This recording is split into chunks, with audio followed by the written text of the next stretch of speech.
Assalamualaikum warahmatullahi wabarakatuh.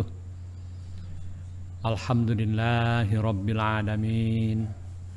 Wassalatu wassalamu ala asrafil anbiya wal mursalin Sayyidina wa maulana Muhammadin wa ala alihi wa ashabihi ajma'in.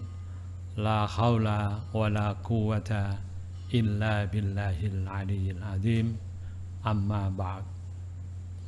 Hadirin hadirat yang berbahagia, yang dimuliakan Allah, alhamdulillah wa syukurillah, pada kesempatan ini saya hadir kembali di dalam rangka mengisi kegiatan Majelis Ulama Indonesia Kabupaten Demak di bulan suci Ramadan tahun 1441 Hijriah. Alhamdulillah, malam ini malam yang ke-20 Ramadan, yang insya Allah besok malam yang ke-21 min asril awakhiri min Ramadan. Mudah-mudahan kita menyiapkan diri untuk mencari Lailatul Qadar, dan mudah-mudahan Bapak dan Ibu, para pendengar, para pemirsa yang berbahagia, pada kesempatan ini nanti kita akan membahas satu tema seperti yang sudah kami ambilkan dari kitab Mabahis fi Ulumil Quran. Insya Allah akan saya sampaikan persoalan yang terkait dengan ilmu ijazil Quran. Apa sih ilmu ijazil Quran itu? Ada yang menyatakan ijazil Quran ini diambil dari kata-kata ijaz. Ijaz itu apa? Ijaz itu membuktikan kelemahan. Kelemahan siapa? Pertanyaan muncul. Seperti kita tahu, Al-Quran itu mukjizat yang diterima oleh Kanjeng Nabi Muhammad sallallahu alaihi wasallam. Makanya ketika membicarakan ilmu ijazil Quran ini membahas kelemahan orang Arab membuat seperti Al-Quran. Jadi ijaz itu membuktikan kelemahan mereka. Makanya kalau ijaz itu terbukti, nampaklah kekuatan mukjiz. Jadi Al-Quran ini mukjizat yang diterima oleh Rasulullah Muhammad sallallahu alaihi wasallam, yang menurut para ahli bahasa, Al-Quran itu bahasanya indah sekali. Al-Quran itu balaghahnya, badi'nya, maniknya luar biasa. Nilai sastranya sangat tinggi. Ini yang menjadi persoalan untuk orang awam yang tidak begitu mengerti uslub bahasa Arab, kurang bisa menikmati keindahan Al-Quran. Nah, oleh karena itulah hari ini kita bicara tentang ilmu ijazil Quran, di antaranya membahas bagaimana keindahan ayat-ayat suci Al-Quran itu sehingga orang-orang Arab sendiri tidak mampu menandingi Al-Quran.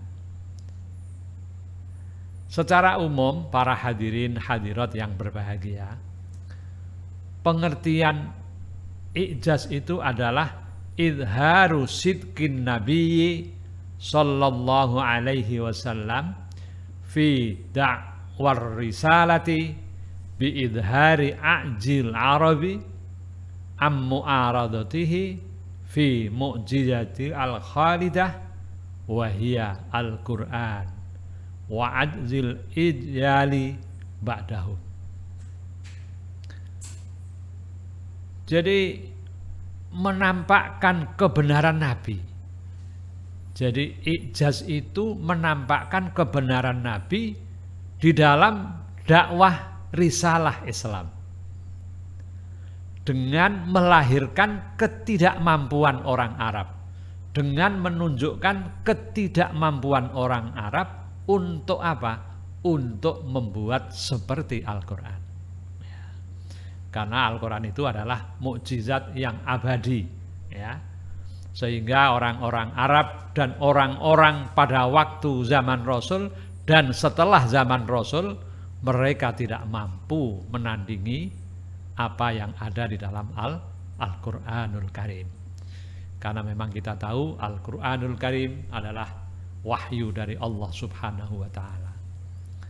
Oleh karena itu, para hadirin, hadirat yang berbahagia, mari kita belajar ayat-ayat suci Al-Quran. Di mana sih indahnya? Di mana sih kita bisa merasa nikmat ketika membaca, ketika mendengar? Oleh karena itu, perlu waktu untuk ke sana. Ya. Nabi sendiri pernah dikatakan oleh orang-orang kafir Quraisy, yang mereka adalah orang-orang Arab, Nabi itu membuat sihir. Al-Quran itu sihir.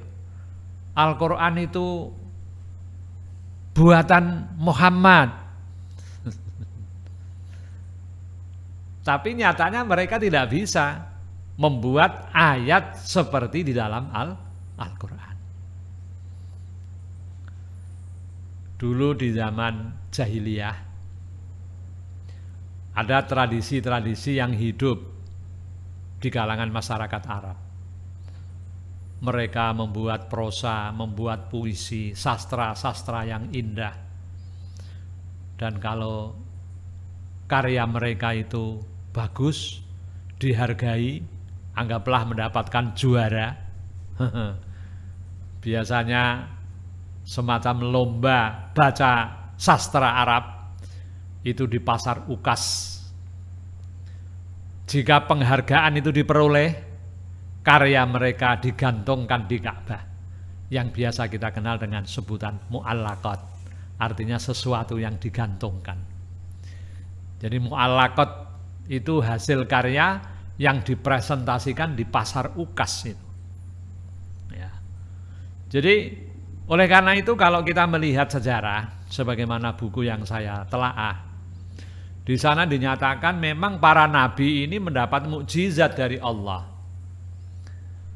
Ketika Nabi Musa mendapat mukjizat tongkatnya dapat menjadi ular atau bisa berubah menjadi ular, ini karena untuk menandingi para tukang sihirnya Fir'aun. Sehingga nabi-nabi yang diutus oleh Allah itu mukjizatnya disesuaikan dengan zamannya. Karena di zaman Fir'aun itu tukang-tukang sihir itu sangat banyak. Yang mendampingi Fir'aun itu tukang-tukang sihir. Maka Allah memberikan mukjizat kepada Nabi Musa, tongkat yang ketika dilempar berubah menjadi ular.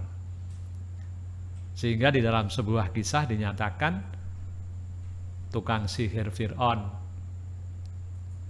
yang mereka juga mensihir benda menjadi ular yang banyak, maka Nabi Musa dengan tongkatnya dilemparkan, tongkat berubah menjadi ular yang besar, dan ular-ular kecil dari tukang sihirnya Fir'aun dimakan oleh untanya Nabi Musa alaihissalam.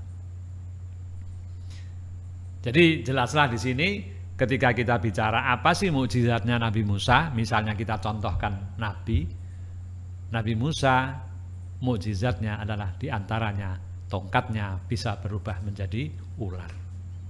Termasuk tangannya Nabi Musa. Tangannya Nabi Musa itu kalau dimasukkan ke sakunya dikeluarkan keluar cahaya. Ya. Ini ya, bekal yang diberikan Allah kepada Nabi Musa.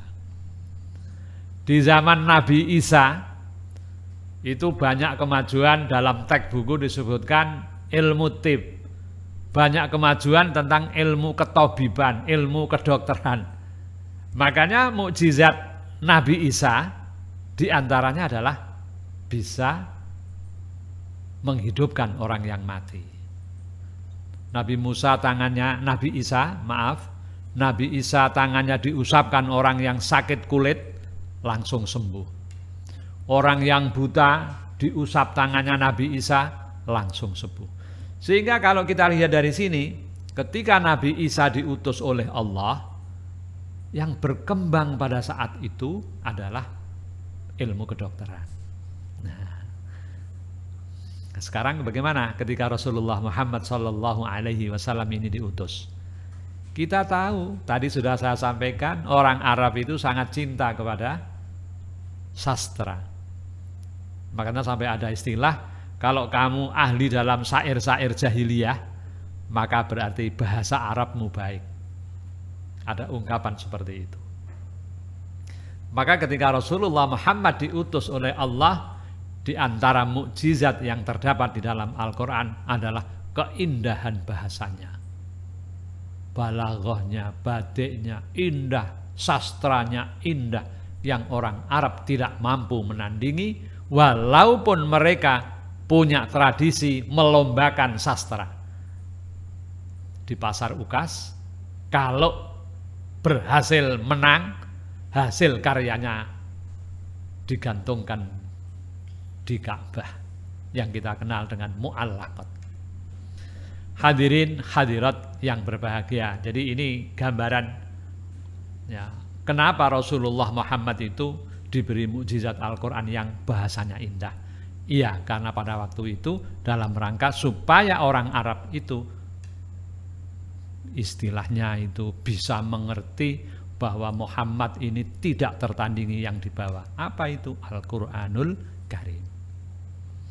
Hadirin yang berbahagia, ada 3 bentuk i'jaz.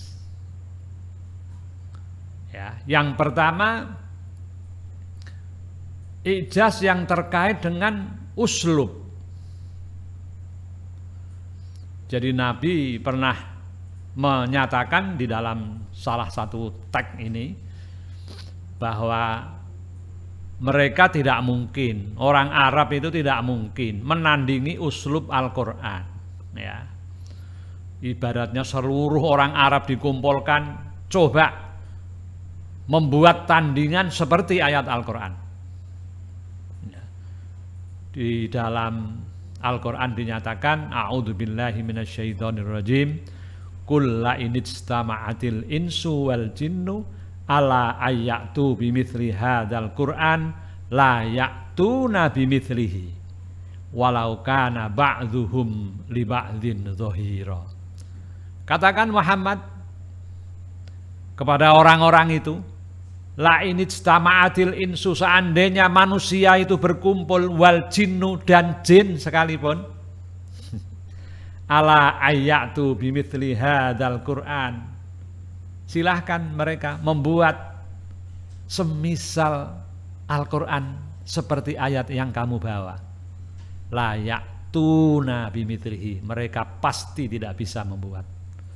Walau kana ba'duhum li ba'dhin dhahira, sekalipun mereka saling membantu, golongan A, golongan B, golongan C, orang-orang Arab itu saling membantu, mereka tidak akan mungkin mampu.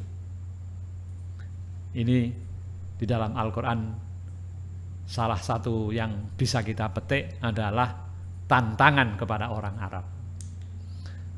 Yang kedua, Nabi pernah meminta kepada orang-orang kafir Quraisy supaya membuat 10 surat. Silahkan buat 10 surat. Am yakulu naftarah kul fa'tu bi'asri suwarin mithli. Katakan, silahkan kamu tandingi, buatlah seperti Al-Quran 10 surat saja.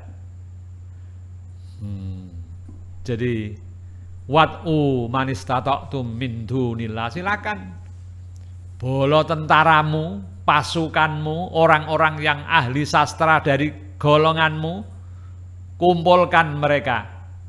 Kamu tinggalkan Allah, silahkan kalau memang mereka mampu. Kalau kamu memang benar, buatlah 10 surat. Ya. Jadi ini tantangan Nabi. Tidak mungkin mereka mampu. Karena apa? Karena i'jaz itu melemahkan mereka. Mereka tidak mungkin mampu. Karena Al-Quran itu sangat tinggi dan itu memang wahyu Allah Subhanahu wa ta'ala. Yang ketiga, Nabi meminta kepada mereka orang-orang kafir yang tidak percaya kepada kerasulan Muhammad, buatlah satu surat saja. Nah, ini tertera di dalam surat Al-Baqarah. Wa in kuntum fi raibim mimma nazzalna ala abdina fa'tu bi suratin min mithli. Ya. Wad'u suhada'akum min dunillahi in kuntum shadiqin. Ini kalau orang pesantren, wa in kuntum lan lamun ana sira fi raibin ing dalem ragu-ragu, ing dalem mamang, ya. Mimma saking barang nazzalna kang wis nurunake ingsun ala abdina ing atase hamba ingsun ya kuwi Muhammad. Faktu mongko nekakno sira bisuratin kelawan sak surat mim mithlihi saking sepadane Al-Qur'an. Wad'u lan padha ngajak sira suhada'akum bolo-bolomu pimpinanmu min dunillahi selain Allah ing kuntum lamun ana sira kabeh shadiqina iku padha bener. Silahkan kamu buat. Kalau kamu dalam keraguan dengan apa yang sudah aku turunkan kepada hambaku Muhammad, faktu bisuratin, silahkan datangkan satu surat, buat, ajak teman-temanmu, pimpinan-pimpinanmu, ajak semua. Wad'u suhada'akum min dunillah in kuntum shadiqin. Inilah ada 3 bentuk di dalam ijaz, ya. Yang pertama tadi secara umum, silakan buat seperti Al-Qur'an, ya. Mereka tidak mampu, ya. Kemudian yang kedua, silakan kamu buat 10 surat saja, tidak mampu mereka. Artinya apa? Artinya mereka itu lemah. Ya. Lemah itu apa? Tidak mampu. Ya. Akhirnya di dalam poin yang ketiga, buatlah 1 surat saja. Tidak mampu. Lah 1 surat saja tidak mampu, kok akan membuat 10 surat? Apalagi membuat seperti Al-Quran yang 6.666 ayat. Tidak mungkin mereka itu. Ya. Inilah para hadirin, hadirat yang berbahagia, Al-Quran adalah mukjiz. Mukjiz itu melemahkan mereka. Ya, tidak mungkin mereka itu mampu. Tadi sudah kami singgung 3 nabi, Nabi Musa, Nabi Isa, Nabi Muhammad sallallahu alaihi wasallam. Ketiga nabi ini masing-masing mempunyai mukjizat yang satu dengan yang lain berbeda sesuai dengan zamannya pada waktu itu. Hadirin hadirat yang berbahagia, di kalangan ulama muncul beragam pendapat tentang keijazan Al-Quran. Loh, kenapa sih kok manusia itu kok tidak mampu? Kenapa sih manusia mau menandingi Al-Quran kok tidak bisa? Itu kenapa? Padahal Al-Quran itu berbahasa Arab. Orang Arab sendiri kok ya tidak bisa. Kenapa itu? Ada ulama Abu Ishaq Ibrahim An-Nadham dan Al-Murtadha, ya, ini berpendapat bahwa keijazan Al-Quran itu adalah dengan jalan sirfah. Sirfah itu apa? Sirfah itu memang Allah itu memalingkan orang Arab. Untuk apa dipalingkan? Untuk supaya dia tidak bisa menandingi Al-Quran. Ya, walaupun pendapat ini juga ada yang mengkritik, tapi ya ini sebagai apa namanya kompilasi pendapat. Jadi Abu Ishaq Ibrahim An-Nadham dan Al-Murtadha mengatakan Al-Quran itu diturunkan ya karena memang mempunyai mukjizat yang luar biasa. Jadi keijazannya adalah karena sirfah. Allah memalingkan orang Arab untuk memang tidak mampu dia. Karena memang tidak mungkin manusia menandingi produk Allah, itu tidak mungkin. Ya, maka syariat Islam itu syariat yang dari Allah itu nilainya tinggi. Tidak mungkin manusia membuat hukum menandingi apa yang diciptakan oleh Allah Subhanahu wa Ta'ala. Itu yang pertama, sirfah, ya. Yang kedua, segolongan ulama berpendapat keijazan Al-Quran itu karena balaghahnya tinggi, nilai sastranya tinggi, sehingga orang Arab sekalipun yang ahli sastra, yang zaman jahiliyah mereka punya tradisi lomba puisi, kalau menang ya ditaruh di Ka'bah menjadi mu'allaqat. Tidak mampu mereka, karena Al-Quran itu balaghahnya tinggi. Juga karena badeknya tinggi. Wah, ini kalau sudah bicara balaghah ini, badek ini, ya ini kawan-kawan ini banyak yang tidak banyak yang belajar balaghah ini ya. Kalau di pesantren dulu kita belajar balaghah ya. Oleh karena itu hadirin yang berbahagia, banyak pendapat di kalangan ulama seperti itu.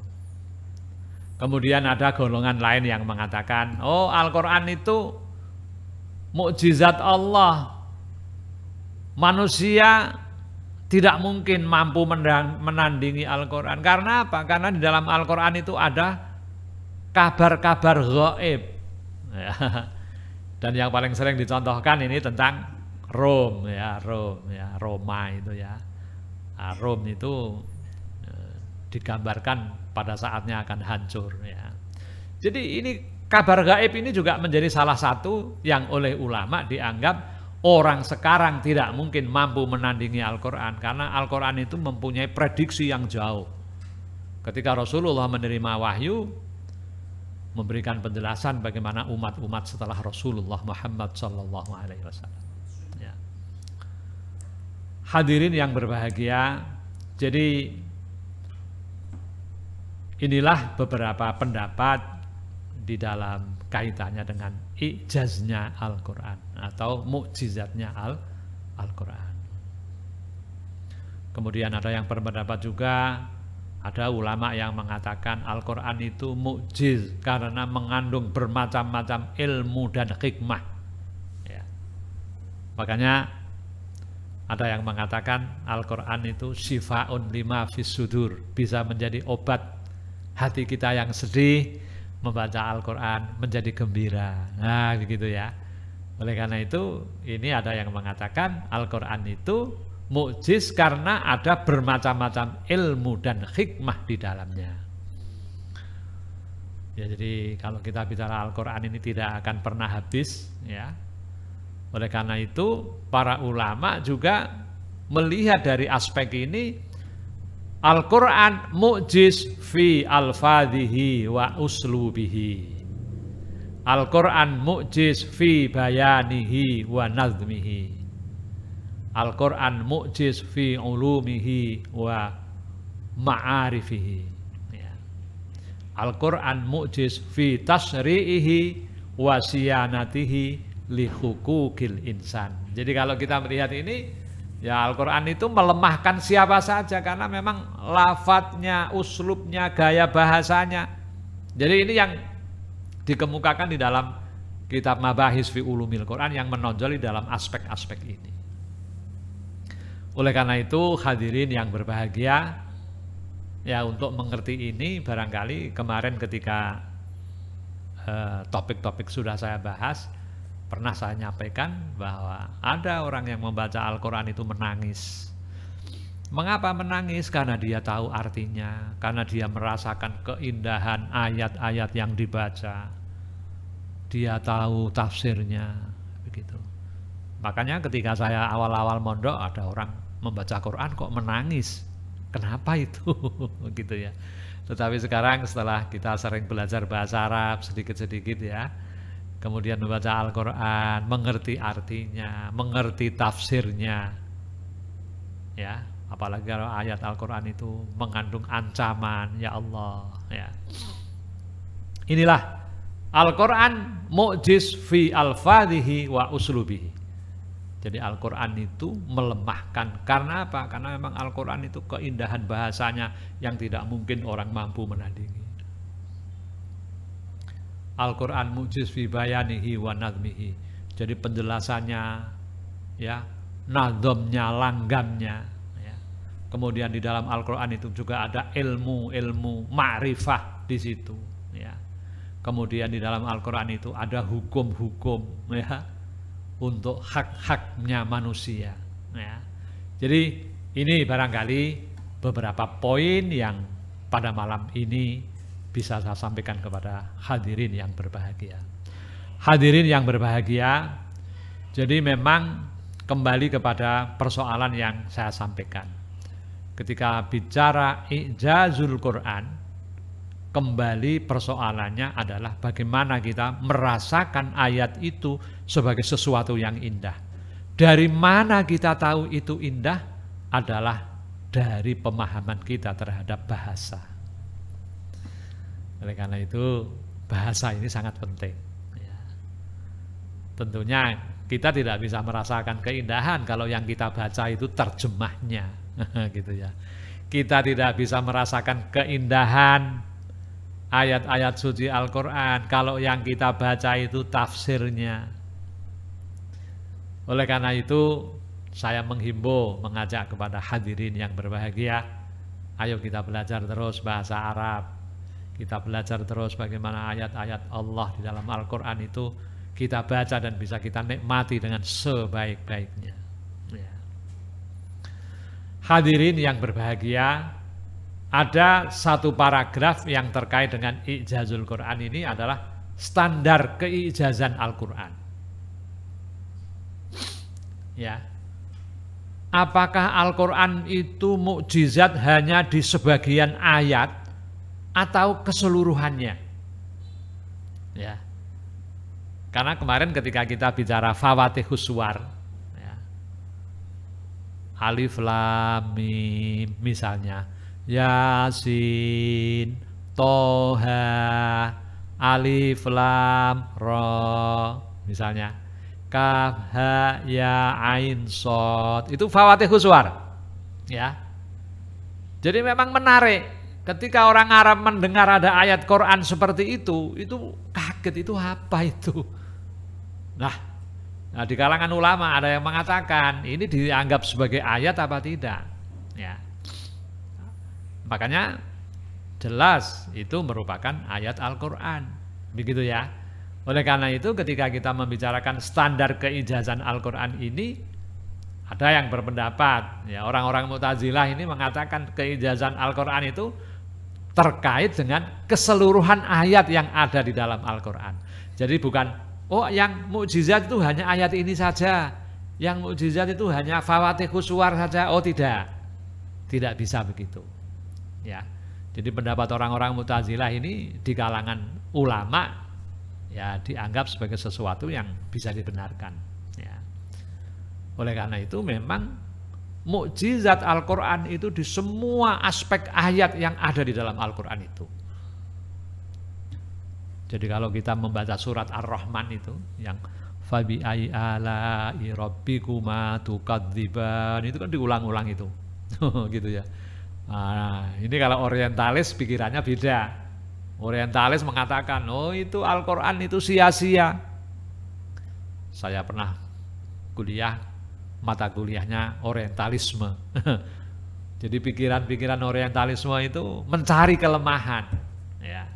Maka di dalam fabi ai ala'i rabbikuma tukadziban yang berulang kesekian kali berulang, itu dikatakan itu tidak produktif. Gitu ya. Ya silahkan, tentu di situ ada rahasianya.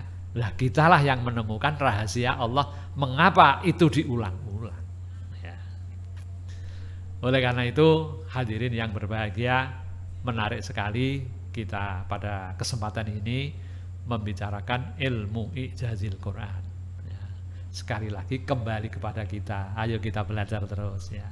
Yang kedua, standar keijazan Al-Quran itu ada ulama yang mengatakan ya itu mukjiz dengan sedikit dan banyaknya tanpa dikaitkan dengan surat. Jadi memang seluruh Al-Quran itu ya memang merupakan mukjizat Allah. Ya. Jadi ini hampir mirip dengan pendapat tadi. Tapi intinya bahwa kita tidak bicara sedikit atau banyak dari ayat Al-Quran yang itu adalah melahirkan ketidakmampuan orang untuk meniru. Tetapi seluruh ayat Al-Quran itu adalah mukjizat dari Allah yang disampaikan malaikat Jibril kepada Rasulullah Muhammad sallallahu alaihi wasallam. Ya. Oleh karena itu, Bapak dan Ibu sekalian, walaupun mungkin kita hafalnya surat Al-Ikhlas, ya, misalnya surat Al-Ikhlas, ya harus kita ingat, walaupun surat Al-Ikhlas pendek, mungkin sering kita baca di dalam sholat, ya, apalagi kalau tarawih di kampung-kampung itu paling cepat, ya, biasanya setelah baca Fatihah, bacanya surat Al-Ikhlas gitu ya. Ya itu ayat-ayat mukjizat, kita tidak boleh sembarangan membaca Al-Ikhlas itu dengan buru-buru, mestinya harus dirasakan. Karena ini apa? Karena di sini adalah mukjizat Allah di dalam surat Al-Ikhlas. Ya. Yang orang tidak mampu meniru, orang itu tidak mungkin membuat semacam surat Al-Ikhlas itu. Oleh karena itu hadirin yang berbahagia, tentunya setiap aspek di dalam ayat Al-Quran menjadi sesuatu yang penting dalam kehidupan kita. Kita tidak bisa membedakan, oh ayat ini faedahnya ini, kalau ini nggak ada faedahnya. Semuanya Al-Quran ini ada faedahnya. Semuanya adalah mukjizat. Hadirin yang berbahagia, materi ini tidak panjang, tetapi saya mencoba memantik, ya. Apa memantik itu? Ya, mencoba menggelitik hadirin yang berbahagia untuk ayo kita belajar Al-Quran, sehingga kok kita ini sampai dikatakan orang yang lemah, tidak bisa meniru Al-Quran, tidak bisa membuat seperti Al-Quran, tidak bisa membuat kalimat-kalimat yang seperti ayat Quran. Kenapa? Ya karena memang kita lemah. Karena Al-Quran itu mukjizat dari Allah Subhanahu wa Ta'ala. Demikianlah yang sedikit ini mudah-mudahan dapat memberikan inspirasi untuk belajar terus di bulan suci Ramadan ini. Mari saya ajak hadirin yang berbahagia, ayo Al-Quran tidak dibaca saja, tapi pelajari ilmunya, karena ini merupakan alat di dalam rangka kita menafsirkan Al-Quran. Mudah-mudahan Allah senantiasa memberi hidayah kepada kita, memberikan ilmu yang manfaat kepada kita, selalu ditambah ilmunya, dan ilmunya berkah manfaat. Amin Allahumma amin. Demikian yang bisa saya sampaikan dalam kesempatan ini. Akhirnya wallahul muwafiq ila aqwamit thoriq. Wassalamualaikum warahmatullahi wabarakatuh.